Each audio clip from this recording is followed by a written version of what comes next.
The loudest voices are not always the wisest voices. Sometimes the most important leadership move is learning how to stand in the center with calm courage. Ready to grow with resilience, clarity, and confidence in leadership, career, and faith? Welcome to The Next Move. I'm Orvin, Kimbrough, CEO, author, and founder of The Thriver's Path. I went from foster care to the CEO seat, and here's what I learned. Transformation doesn't start with a title. It starts with your next move. How you reframe your thinking, reclaim your agency, and rename what's possible. If you're done circling and ready to step forward, you're in the right place. Let's make your next move your best move. Welcome back to The Next Move, the podcast where we explore faith, leadership, and personal growth to help you take your next step with purpose and confidence. Folks, I'm your host, Orvin Kimbrough. So grateful you are here.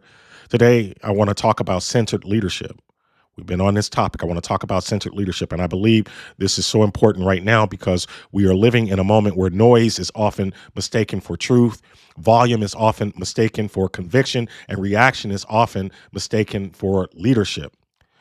Not too long ago, I sat across from a man who has helped elect governors, senators, and members of Congress. He has been in Washington on the biggest days and in the smallest back rooms where strategy is really made. What stuck with me most was not his access, it was his exhaustion. He talked about how politics used to have a functioning center, a place where disagreement did not have to destroy relationships, a place where compromise did not mean weakness, a place where people could argue hard and still remember the humanity of the person across the table. But over time, the extremes got louder, the center got quieter, and the noise began to run the room. Then he said something that has stayed with me. The majority of America, he said, the majority of America doesn't actually live where the noise is, but the noise is running the room. Did you catch that? He was talking about politics, but he could have been talking about the workplace. He could have been talking about the church. He could have been talking about a school board, a leadership team, a family table, or a community conversation. Because in organizations everywhere, the loudest voices often dominate the atmosphere, not because they are right. They're not because of that, but because they are loud. The most anxious voices, the most anxious voice, the most dramatic voice, the most reactive voice, the voice willing to burn down the room just to be heard. And what happens? What happens? The center, well, it goes quiet. The thoughtful people go quiet. The reasonable people, well, they go quiet. The emotionally steady people, they go quiet. Not because they don't care, but because they are tired, because they don't want more conflict, because they have learned that silence feels safer than stepping into the noise. But Jesus gives us a different picture. In Matthew 5:9, he says, "Blessed are the peacemakers, for they will be called children of God." Notice he does not say, blessed are the peacekeepers. There is a difference. Peacekeepers often avoid tension. Peacemakers step into tension with truth, humility, and courage. Peacekeepers try to keep everybody comfortable. Peacemakers try to make the room healthier. Peacekeepers may stay silent to avoid disruption, but peacemakers speak with grace. They speak with grace because something sacred is at stake. That is centered leadership. Centered leadership is not weakness. It's not playing it safe. It's not trying to please everybody. Centered leadership is the discipline of staying grounded when the room gets loud. It is the ability to hold conviction without contempt. It is the courage to speak truth without becoming cruel. It is the maturity to refuse the extremes without losing your voice. And here is the reframe. The issue is not only that the extremes are loud, the issue is that the center has forgotten his voice. The center has forgotten that steadiness is not silence. The center has forgotten that wisdom still has responsibility. The center has forgotten that calm does not mean passive.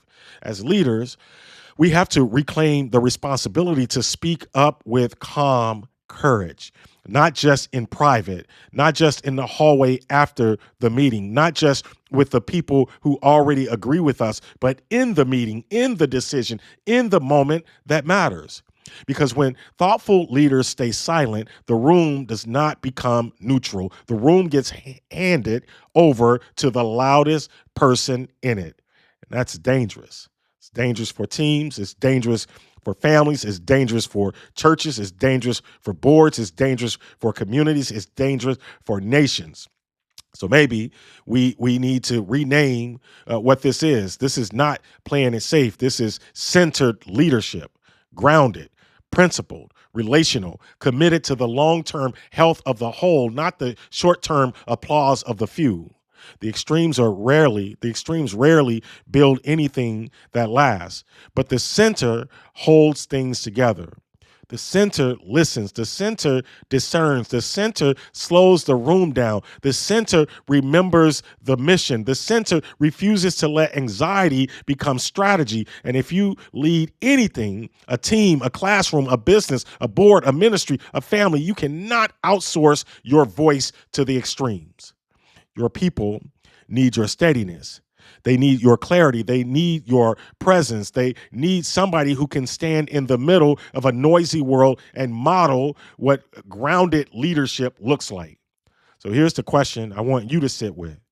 Where have you gone quiet, not because you lack conviction, but because you are tired of the noise?